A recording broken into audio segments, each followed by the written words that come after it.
When I started out in data analytics, these are the mistakes that I made, right? And I wouldn't want you to make the same mistake, right? It's me jumping into conclusions quickly. So I'm so quick in building dashboard. I'm so quick in creating really beautiful, aesthetically pleasing dashboard. I was jumping into building dashboard. That was my goal, just to make my dashboard appear beautiful. And that's a mistake. The first thing you need to do as data analyst is to understand the business problem first. What is business problem? Everybody has been talking about understanding the business problem. The business problem is, what are you trying to solve with this data?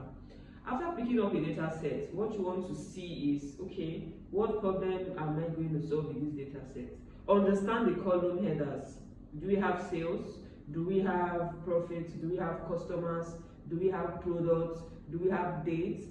Okay, I think we need to understand why we are losing money from the business. That's going to be like your guide. It's going to guide you to what kind of dashboard you should build. Alright, so we need to avoid jumping into conclusions quickly. And the next kind of jumping into conclusion has to be, we see that campaigns were introduced, new campaigns were introduced, and that is a reason why you just conclude that that's the reason why sales dropped. It goes beyond that. You need to further dive in, ask the whys. Okay, we introduced new campaigns. Is that the reason why sales dropped? You need to dive more deeply into your analysis. It could be that it is maybe holiday purpose or holiday reason causing sales to drop. Maybe people are traveling, that could be why sales drop. It could be that, there could be so many reasons. So you don't just see, because you have used one chart, you can see that new campaigns were introduced, you just assume that that's the reason why sales drop. Because me working here in this telecom, my dear, most of the reason why sales drop, it could be that holiday. Sometimes there is a drop usually from Friday. That's because, people are going to pray. That's the reason. That could be a reason why sales drop, because more Muslims, more of our customer bases, maybe that's the time they're going to pray. So they don't get to make calls, they don't get to go on social media, because it is when you use data. For instance, if you're working in a telecom or if you're using your phone, right? What serves as revenue to the telecom is you using your data. You calling your friends and families. When you make calls, when you go online to browse, to do whatever, to go to Instagram, you go to Instagram, you go to Facebook, whenever you're using all of your social media platforms, it is revenue generating for every telecom, right? So the reason why sales might be dropping, could be that Muslims are going to pray. It could be that holiday season, many people are not calling so much during holiday season. Or it could be that the reason why revenue is increasing is because people are calling friends and families. So there are so many reasons why anything is happening in the business. So you need to further dive into to know why things are happening. And the other mistakes I made when I was starting out in data analytics is avoiding or ignoring data quality. Now, if you ignore data quality, right, it is going to cause a whole lot. It's going to make your business lose money. All right. So how do you ensure that your data is has integrity? Is by what? Fixing duplicates. That's why I said, do not rush when you are building your dashboard. Calm down, sit down, understand. Are there duplicates? Is there anything that looks like an outlier? Is there anything that looks like it does not belong here? Okay, what's an outlier? Something that looks off is an outlier.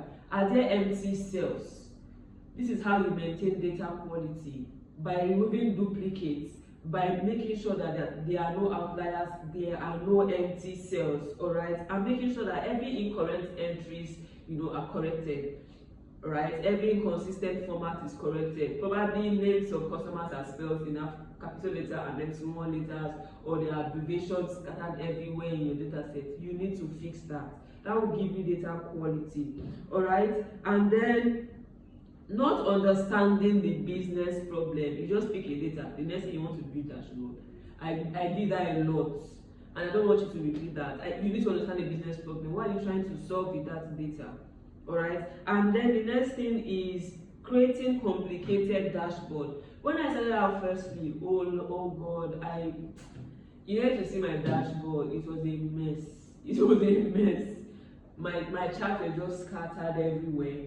I was just busy using different colors, and it even got a point that I wanted to now, or I saw my colleagues now, they were using some kind of background that outshines the analysis, that outshines the chart, right? And that should not be so. If you're building a dashboard, avoid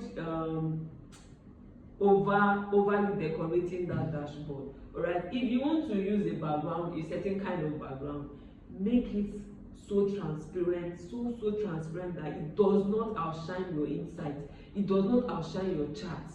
Another mistake many people also make, that I made as well, is using pie chart. My pie chart having too many categories.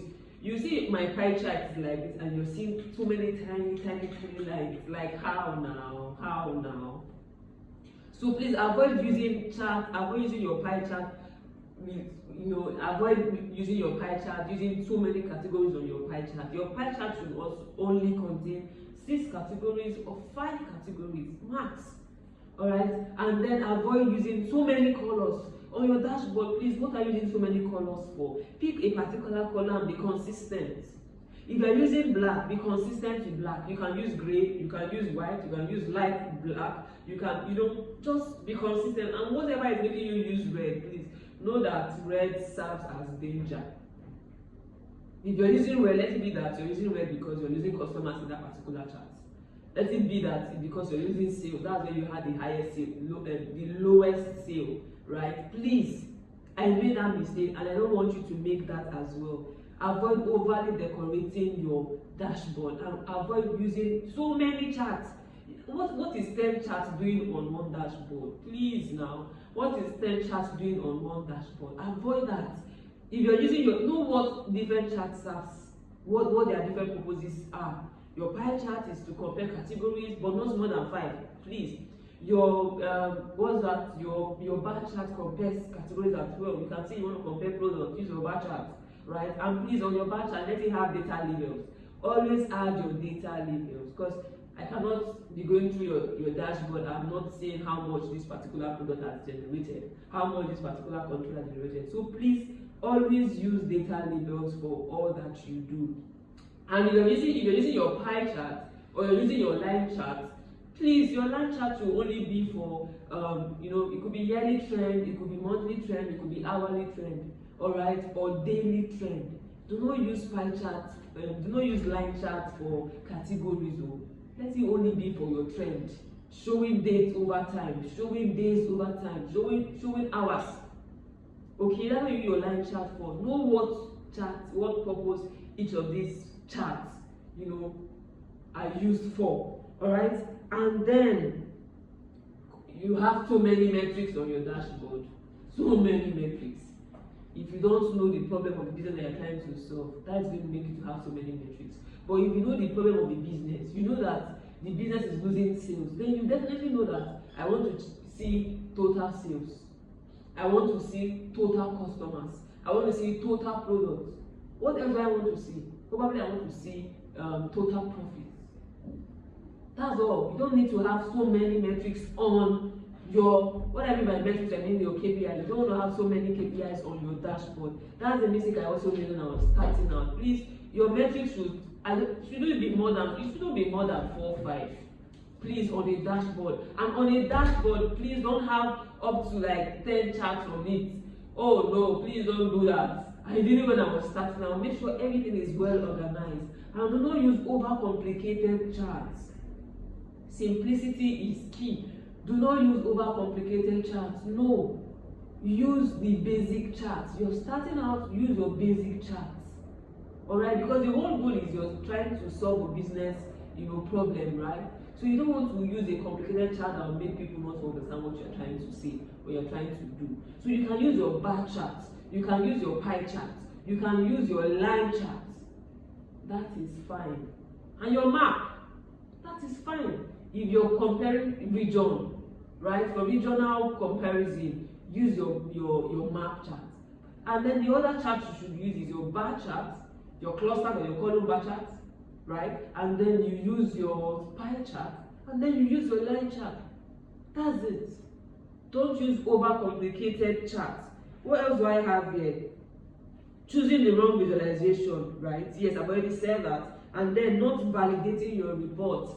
Please always validate your report. Do not assume that it is 100% accurate. Compare your numbers using different tools to compare your numbers. Always compare your numbers. Alright, compare your numbers. Always, that is you validating your report. You can't be 100% sure that you're correct. Validate your report by what? Compare. How many totals do I have in Excel? Is it the same total that I have in Power BI?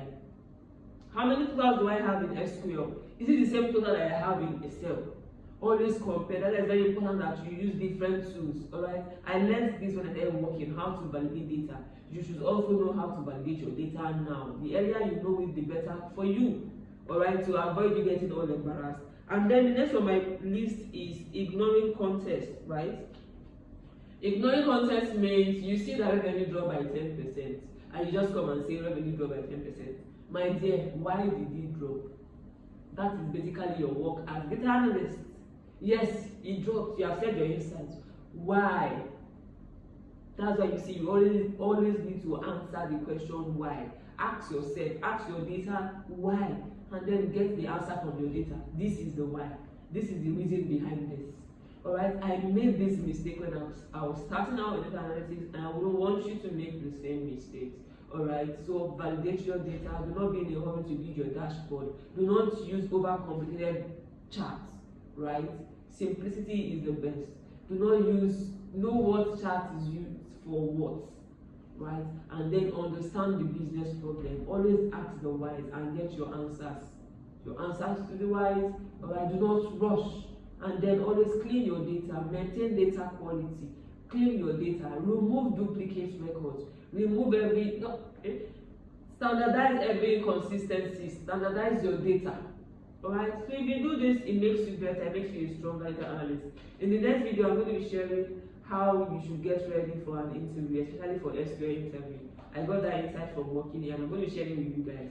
So my name is Angela, and I'm a data analyst instructor, and I'm the founder of Internet with Angie. I share data analytics tips to beginners specifically, right? Because I want everybody to grow in the field, and I'm going to be sharing my experience as I go. Because I'm currently working, and I know you are so interested in knowing how it feels like working as a data analyst. But I work as a business intelligence analyst, and I'm going to be sharing more insight as I go. So on TikTok, I am data analyst with Angie. On IG, I am data analyst with Angie. And on YouTube, I am data analyst with Angie as well. And on LinkedIn, my name is Angela Oga. So I think you should follow me on all sides because I share so many tips. Especially on TikTok, because I've been dropping back to back on my TikTok page. Alright, so I'm going to be seeing you on the next video, and ciao.